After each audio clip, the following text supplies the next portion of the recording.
Hey guys, and welcome to MTG Headquarters. My name is Sean. I'm going to be running you through one of my favorite decks that I actually play on a regular basis. It uses Anafenza the Foremost. Now, I really like cheap commanders. They're like my favorite thing to run all the time. I like being able to get my commander out early and like it to start doing something right when I start the game. So Anafenza the Foremost, for most of you that play Standard, obviously know that she has the first ability of whenever she attacks, put a +1/+1 counter on target tapped creature that you control. Obviously, that's typically going to be another creature that's attacking with you, but sometimes it's just another creature that tapped for an ability that you're leaving back. Now, the second ability is the biggest reason why to run this commander for any EDH game.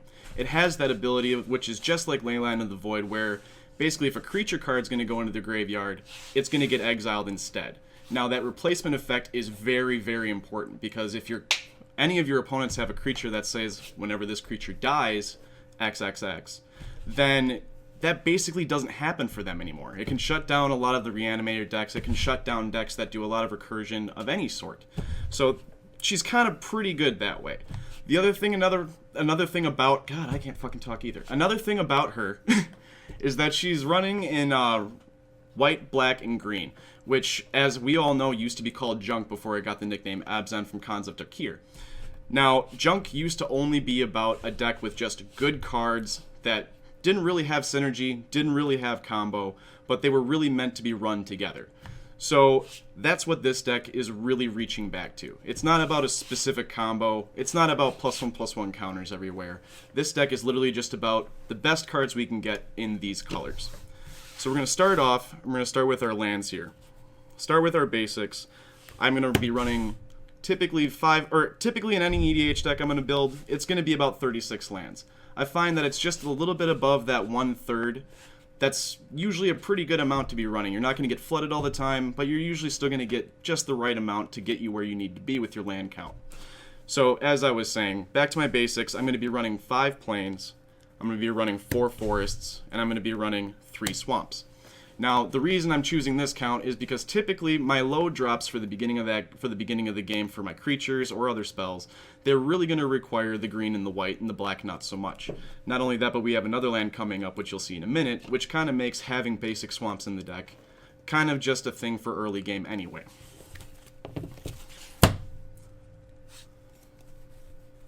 Should have done this first. There we go. So now we're going to run through my dual color cards. First, I'm going to have these 2 man lands, which both of them came out relatively recently in both Battle and Oath. Both Shambling Vet and Hissing Quagmire, they're still pretty good cards. They're going to get you both your colors for your lands, but the other thing is when you're running low on creatures or a wipe just happened, you're going to need something that can still get in for damage, because that's what this deck is all about. So I'm going to be including these 2. I'm going to have one of the filter lands, as we all call them, Fetid Heath. The only reason I'm running this guy is because I thought it looked really cool. I opened it myself out of a pack, and I figured why not just throw it in the deck. I'm also going to be running all 3 temples that I possibly can for scrying, because let's be honest, scrying is one of the most important things that we can do in this deck because we don't have a lot available to us in order to do a lot of drawing. I'm going to be running all 3 of the buddy lands, or the check lands, as some of you call them, because the ability for them to come in just because you have one or the other of the basic, or it's not even basic, it's plains or swamp or forest, you're typically going to be able to get that with either your shocks or the basics you already have.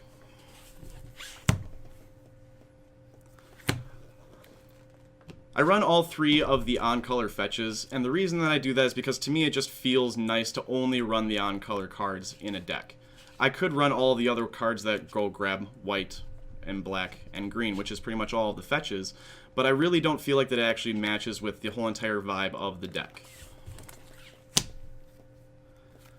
We're going to have all 3 of the shock lands, because it's obvious, those are the ones that you're going to be grabbing with those fetch lands that you're going to be running, and they're fast land just in case you need it in the beginning of the game, which is always nice. I run all 3 of the Karoo lands for both Orzhov, Selesnya, and Golgari, because let's be honest, tapping a land for 2 mana is always a good deal, and if you got nothing else to do on that turn, bouncing a land is hardly inappropriate, especially when that bounced land doesn't even have to be untapped in order for you to do it. For my multicolor lands, it's basically just these 2 simple ones, Command Tower and Sandsteep Citadel. I don't really feel like running the other multicolor lands where it can tap for any color is really even necessary most of the time because of all of the other multicolor cards that I could possibly run in a 3-color deck. As for my colorless lands, I try to keep it very low in most of my decks generally because I've had a lot of problems in the past where I'm not getting the colors that I need. So for this deck, I run just these 3: Reliquary Tower, Arcane Lighthouse, and Buried Ruin. Buried Ruin's very important for later in the game if there's been wipes or if there's been removal from my important artifacts that kind of make or break the game for me. I have an ability to go and get it back. Arcane Lighthouse is always good just for those spot removal cards that are meant for your opponents, and of course they're throwing a Greaves or a Swiftfoot Boots onto something and you're not able to target anymore. And Reliquary Tower pretty much goes without explanation. And then, of course, the final land, which is what I was referring to earlier as far as how many swamps I was running. Any deck that runs black, it's a good idea to run an Urborg, because that way, if you have other cards on the field that aren't swamps, this way you can at least make it into swamps, and you can take advantage of cards such as Cryptghast or Nirkana Revenant. Now we're going to try and go through my artifacts here. Now, again, this is a mostly creature-based deck, so my artifacts, instants, sorceries, enchantments, they're going to be on the low side in comparison to the amount of creatures that I have. So we're going to start off with some regular, just good old utility artifacts, and that's going to be Sol Ring and Golgari Signet. The only reason I chose the Golgari Signet is because that was the only one I had laying around at the time, but it's always just a little bit of mana ramp at the beginning of the game that can really get you out ahead. Another important card for this deck is going to be Birthing Pod. Birthing Pod's very important for this deck because, as I said, it is a creature deck. And I've kind of tuned it so that way the creatures are sort of on a specific curve. So no matter what, I'll be able to use this Birthing Pod to go and get something. And then finally, for the rest of the artifacts in the entire deck are 5 equipment. We're going to start off with the worst one that's in the play group. Everybody hates this card whenever I play Grafted Exoskeleton. It gives equipped creature +2/+2 and infect, which is, pretty devastating when in a commander format, all it needs is still 10 infect and your opponent's still out of the game. The only downside to Grafted Exoskeleton is if it becomes unattached from a target from your permanent, you have to sacrifice that permanent. So if you were to put a Grafted Exoskeleton on an Avacyn, for instance, and they happened to exile Grafted Exoskeleton, well then your Avacyn's going to end up getting sacrificed. Doesn't matter if it's indestructible or not. The other equipment I'm very much favoring here is Lightning Greaves. I used to run Swiftfoot Boots along with Lightning Greaves, but I found that getting rid of another equipment for just one more creature was very important for this build.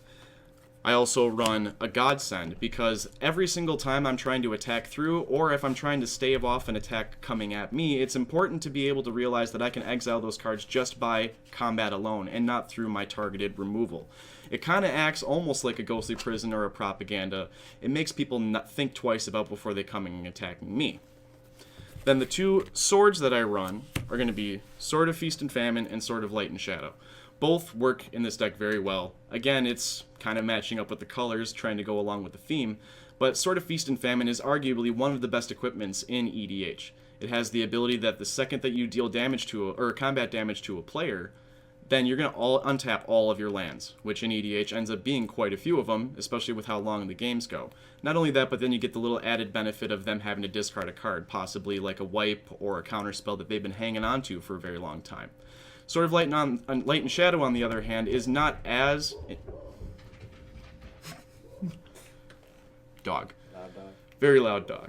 Sword of Light and Shadow, on the other hand, is a slight downgrade from Sword of Feast and Famine. It's still very important because, as with a creature deck, being able to bring things back is usually an important thing. Because a board wipe, you don't want that to be the end of the game for you. So being able to bring any creature card back from the graveyard to your hand is pretty huge, and the little +3 to your life is, just an added benefit of running the card. Now we're going to go through the instants that I play, and we're going to start off with some of my targeted removal spells. So first, we're going to have our Swords to Plowshares and our Path to Exile. Both are essentially the same card when you really think about it. It's a 1-white exile target creature. It just depends on which one is really affecting you or if it's affecting your opponent more. Them getting life versus them getting a land. Obviously, Path to Exile is not as good of a choice at the beginning of an EDH game, but it very well can be at the end.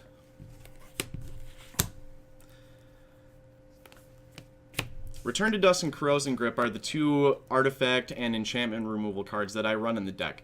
Artifacts and enchantments within EDH can be very, very powerful cards, and they're very, very bad for you if you don't end up dealing with them sometime soon.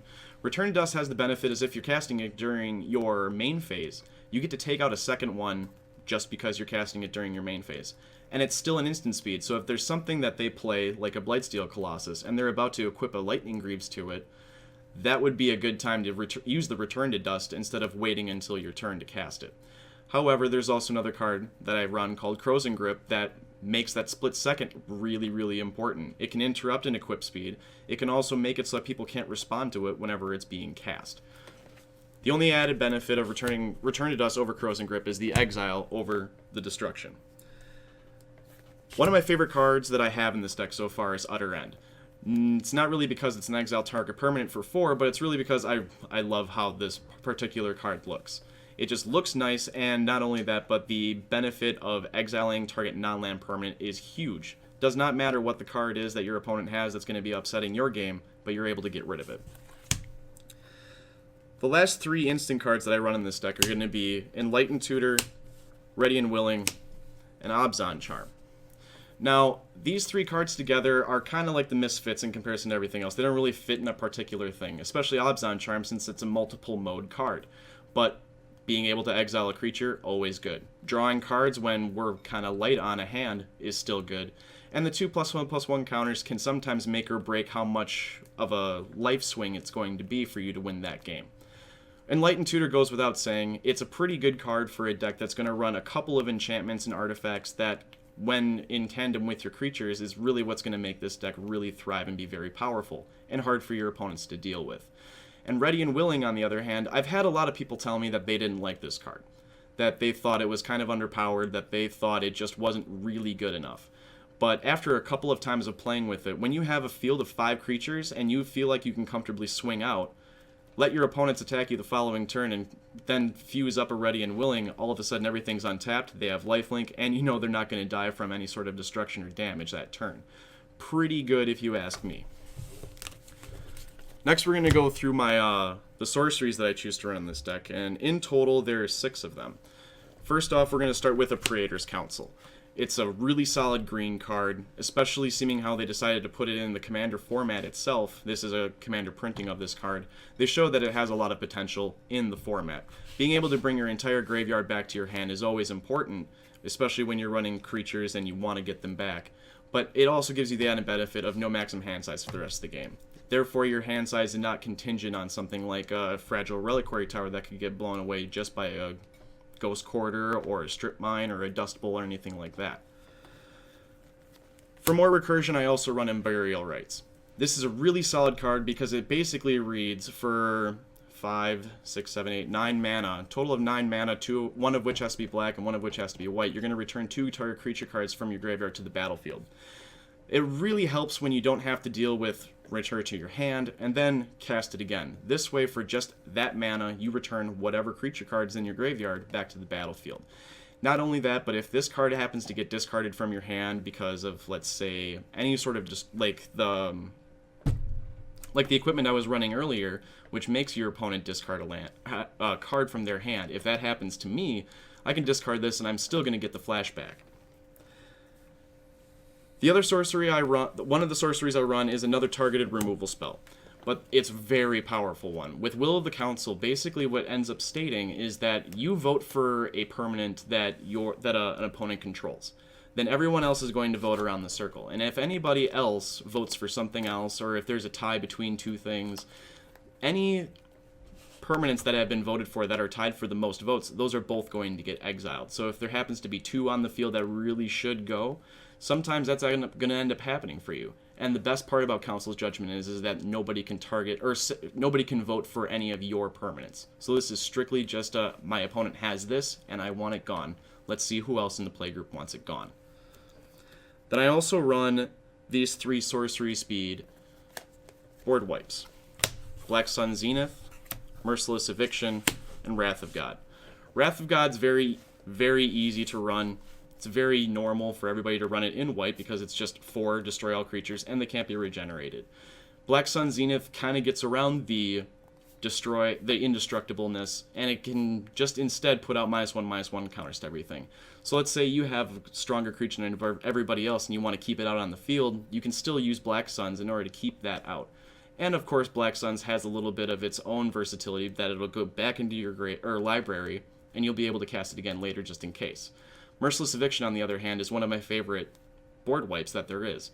Exiling either all artifacts, creatures, enchantments, or planeswalkers is very powerful, especially when you're playing against any sort of deck that has control elements to it, and you need to get rid of enchantments or planeswalkers or artifacts over your creatures instead.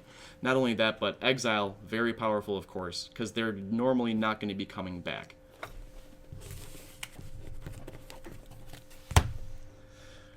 Next, we're going to go through the enchantments a little bit, and again, a small number of enchantments because that's decks mostly about creatures. The enchantments that I choose to run, we're going to start with Pernicious Deed. It's another board wipe that's in the form of an enchantment instead. It kind of makes my opponents not want to put out too much because I'll be able to blow it up at a moment's notice. Phyrexian Arena is probably one of the best black enchantments that there is to run. It's only losing 1 life for an extra card every single turn, and card advantage is usually the biggest thing between winning and losing an EDH game, especially when you don't have the ability to draw regularly. Luminarch Ascension is a very powerful enchantment card in white, so it's also going to be a good one in this because it has to do with making more creatures. And if you can get this out on turn 2, typically you're going to be seeing it being able to pop by your second or by your 4th turn. You're going to be able to start pumping out 1/1 or 4/4 angels just for 2 mana apiece. It's something that a lot of people can't deal with early, and if they can, that's exactly where the removal spell is going to go. True Conviction is a very powerful enchantment as well, being able to give all of your creatures double strike and lifelink. The second that you drop this 6 mana cost enchantment on the field, every single one of your creatures is now basically doubling the power, and that's a gigantic life swing, at least for one of your opponents and yourself. Mirari's Wake is a pretty good enchantment to run if you can, in any deck that you can run it, because being able to double your mana, it doesn't matter what kind it is, doesn't have to be a basic, it doesn't have to be a particular color. It's just the second that you put this out, every single one of your lands is going to produce an extra 1. And it's also going to give you the added benefit of buffing up your creatures just a little bit more than they were before. And then the final enchantment that I run is going to be Privileged Position. This card's also quite up there on the power ranking with being able to, just by itself, it gives all of your other permanents hexproof. Your opponents aren't going to be able to touch or target anything of yours anymore until this card is gone. Now, for this giant stack of creatures that I happen to play in this deck, it's quite a few. We're going to start off with the lowest casting cost, so that way you can see exactly how Birthing Pod can work with this deck. Not only that, but there's another creature in the 3-drop slot that's also going to play into what Birthing Pod does as well. So our 1-drops is going to be Serra Ascendant, very, very awesome. If you get it out early, it's a 6/6 with flying and lifelink, which normally happens in this game. Another 1-drop is going to be Weathered Wayfarer. It has the ability for you to go and pick up lands if you happen to be behind. And the added benefit of them is that it's any land. It doesn't have to be a basic. It doesn't have to be a certain type of color. It's just any land you want to grab. And then, of course, Deathrite Shaman. It's just one of the strongest 1-drops that I've ever seen. It's able to tap to remove a land from a graveyard for mana. It can remove sorceries for loss of life to your opponents, and it can remove creature cards for gain of life to yourself. Life point swing, especially early on, is what's going to be able to set you up to survive through the late game when everybody else is just a little bit more ahead of you, is what I find. God, really? This is not working out well for me. The 2-drop slot's going to be consisting of 5 creatures that I run this deck. Sakura Tribe Elder is just a really solid 2-drop to run. It's easy to put it out early, it's easy to block with it, and in response to damage, then you can just sack it, go grab yourself a basic. Mana ramping is always very important because in EDH you're trying to get out powerful cards. Powerful cards cost a lot of mana. Scavenging Ooze is for those decks that are going to be running other things in their graveyard that you want to get rid of, and if Anafenza has been removed too many times, or you just don't have the mana for Anafenza yet, Scavenging Ooze is another way to make sure that those cards get out of their libraries. Not only that, but it's a little bit of gaining life for yourself. Fleece Mainline, another just a solid card for the 2-drop slot. Trying to find other 2-drops that can turn into indestructible and hexproof creatures, be my guest and try and find them. They're not really around. And then, of course, a Voice of Resurgence. I know it's a pretty expensive card nowadays. It's shot up in price as of late, but I've happened to have them laying around, and I thought that this was probably one of the best creatures to put in the 2-drop slot for this particular deck. When I'm going to be running a lot of creatures, you can bet that those tokens are going to be pretty heavy, and being able to swing those at an opponent is going to be quite a life swing. And then a Stoneforge Mystic, pretty much a staple in a white deck if you're going to be running any sort of equipment whatsoever. It has the ability that once you put it out there, you're going to go grab that equipment, you can put it in your hand, and on the following turn, it doesn't matter how expensive that equipment was, you can put it out onto the field for just 2 mana. That can be pretty awesome if you're, say, turn 3, put out a Batterskull, and then turn 4 with your Soul Ring out, you're going to be able to equip it to something and swing for a lot of damage with a little bit of life gain along the way. 3-drop slot, we're going to have a Mirror Crusader, and we're also going to be running a Phyrexian Crusader. They're essentially the same card, just opposite. One has protection from black and green, the other one has protection from red and white. Both of them are going to be at the 2/2 level, and the white one's going to have that double strike, but the Crusader, instead of double strike, it's only going to have the first strike, but to make up for it, they gave it Infect as well. That's another thing that's typical to go on with a creature deck, is to try and win it with Infect, because it's typically the fastest way that you're going to be able to get out of there. Wood Elves, just another 3-drop solid creature. It's only a 1/1, but when it comes in, you can go grab any forest card in the deck. That includes your basics and your shocks as well. Pretty cool to run it. Just another blocker, but again, the mana ramp is what's important at the end of the day. Burnished Heart's going to be in there for the same exact reason, because the mana ramp is what's important when you're trying to get your heavy stuff out. Not only that, but if you have a way to bring him back, say with a Sun Titan, then you have the ability to bring him back and then sack him again, go get 2 more lands, bring him back, sack him again, and keep doing that over and over again so you can thin out the deck. Mana Gorger Hydra is probably one of the best creature cards I have seen at the low mana cost that's only mono green. It has trample by itself statically, and it's going to be able to get +1/+1 counters anytime any player plays a spell, whether it's you or your opponents. This thing gets big, and I mean quick. The only thing you gotta do is just remember to put the +1/+1 counters on them. Eternal Witness is a very strong green creature, able to go get any card back out of your graveyard and put it back into your hand. This can be the board wipe that you needed, even though because it got countered last time, or it can be the creature card that was going to swing for lethal against one of your opponents. It's able to bring it back for you. Yisan is basically the birthing pod with legs for me. Granted, he doesn't make you sacrifice a creature, but instead he puts tokens on himself, and then he can work his way up and go get other creatures out of your library just by tapping them for 3 mana. Now, of course, his first one, it's pretty easy how you would see yourself going for that Serra Ascendant the first time you tap him. You can go for a Voice of Resurgence on the second time, and so on and so forth. So, very powerful creature that usually gets underestimated until people start realizing what you're bringing out with this dude. Starting the 4-drop slot, we're going to start with a Siege Rhino. Now, a lot of people think that a Siege Rhino in an EDH deck is kind of not that great, but the way I view it, he's got Trample. He's a 4/5, and he's a 6-point swing against all of your opponents the second that he comes onto the field. By them all losing 3, and you're going to gain that 3 back. Now, if you equip anything to this guy, Trample is going to get through for that damage. So if you got a sword on there that requires you to get that 1 point of damage to that player, you're going to be able to trigger it with somebody with Trample statically. Another 4-drop dude that I like to run is called Creekwood Liege. He's only black-green, but 3 of the mana costs on him are hybrid. But he's going to give all of your other black creatures +1/+1, and all of your other green creatures +1/+1. So let's say your Anafenza is out on the field and you play Creekwood Liege. Anafenza is now going to be a 6/6 instead of just a 4/4. So that's going to pump up her a little bit, and maybe you can get in there for some commander damage as well. And at the beginning of your upkeep, putting out a 1/1 worm, you're basically putting out a 3/3 worm every turn. It's easy blockers, it's easy damage, it's easy for everything. He makes the entire deck just a little bit better than it would be without him. Cryptghast is a card that we all play, mainly in black decks, because making your swamps tap for more is always a good thing. Additional mana every single turn is pretty powerful, doesn't matter what you're doing. Erebos is mostly in this deck for me as a draw card. He stays on the field, he's indestructible, and for 2 life and 2 mana, I get to draw a card. Now, a lot of people would like to run either like a Mind's Eye or something else that you can't normally get out of blue. However, Erebos also has the added effect of being indestructible, and he also stops your opponents from gaining life.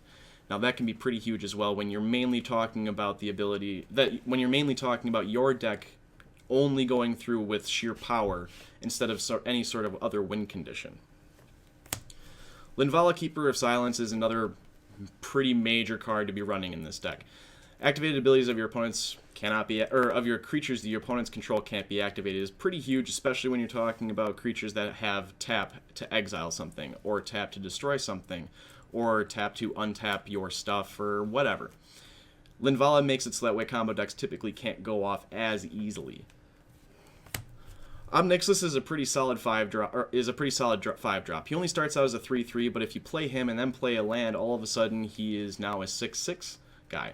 Not only that, but every time you drop a land, your target player is going to lose 3 life. Pretty nice, pretty handy, just a good beater overall. Baneslayer Angel is going to be another just a straight beater for you guys.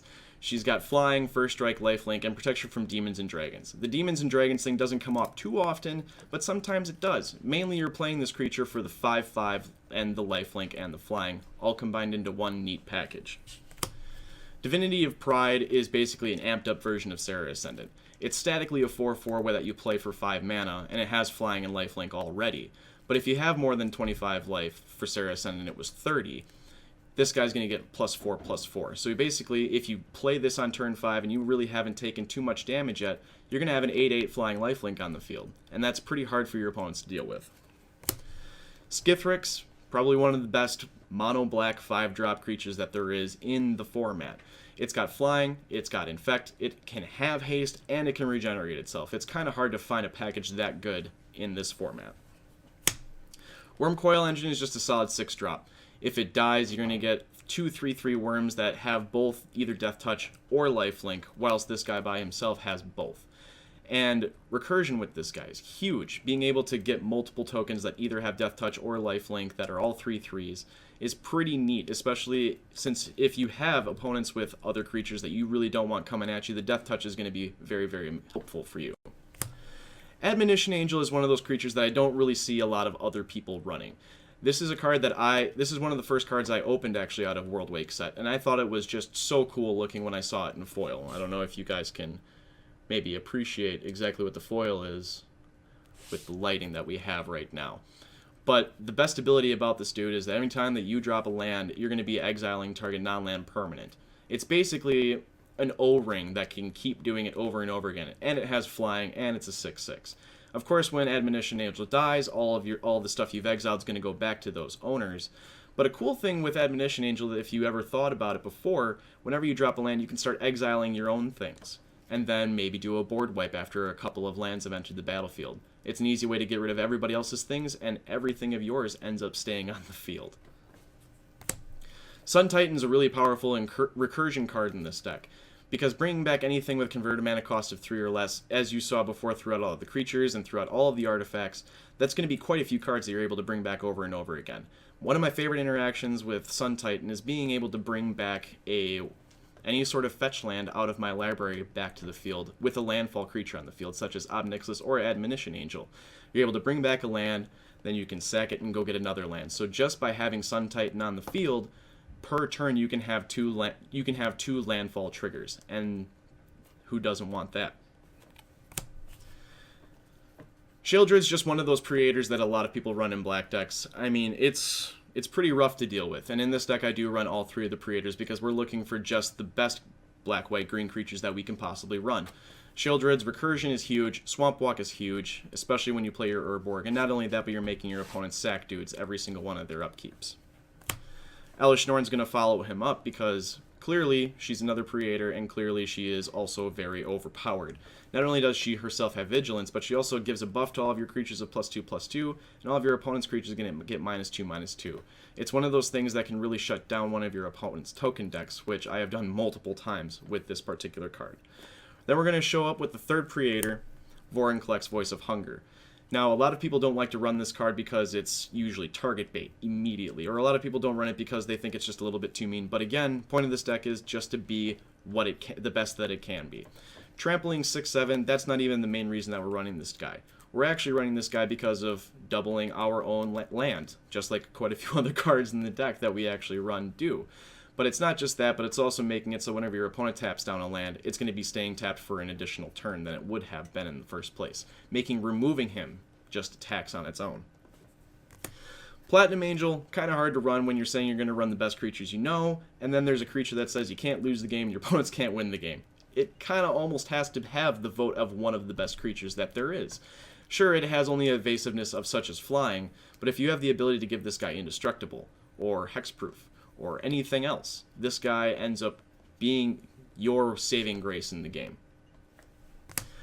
Akroma Angel of Wrath is just another solid beater. It costs 8, it's a 6/6, it has Flying, First Strike, Vigilance, Trample, Haste, Protection from Black and Red, and that is a mouthful. However, if you actually pay attention to this creature, it's probably one of the best beaters that you're going to find, especially when we're not talking about 8 drops being super important to you when you're spending all of your time doubling your mana and trying to get out as many lands as quick as possible. And here's everybody's favorite 8-drop Avacyn Angel of Hope. The flying, the vigilance, the indestructible, and then the indestructible for everything else you control is pretty much invaluable. Ray of Dawnbringer is one of the 2 9-drops that I run in the entire deck. It's just another recursion creature. She herself has flying. Both of those things are very important, but being able to bring a creature card from your graveyard back into play immediately, not into your hand, back into play, that's also going to play out very important later in game. And then the last creature we're going to be running is Void Winnower. I know a lot of people are very upset with this card. I've actually heard quite a few people in my own LGS talking about how they actually want to ban Void Winnower from their play groups. And I can understand why. It's literally known as the card that can't even. You only can cast odd spells if you're not the controller of this card, and your creatures can't block if they have even converted mana costs. And that's pretty detrimental, but for us right now, and for as long as that this card stays legal in EDH, it definitely has a home here. I'd like to thank you for joining me here on MTG Headquarters. Thank you for viewing my Anafenza deck. Please just shoot me anything in the comments if you have questions about the deck, and we're going to have the deck list up in the description a little bit later. Use all different kinds of content, so if you haven't yet, click on my face to subscribe. If you want to watch more videos, I've got some sweet playlists, including this one, where I open up every fat pack ever created. I've also got this one over here where I open just about anything vintage and old and expensive for your enjoyment. And all this is made possible by the awesome backers at our Patreon, which is linked in the description of every video. Hop on over there, check it out, see if it's something you might want to consider. If not, sit back, enjoy, and I'll still love you.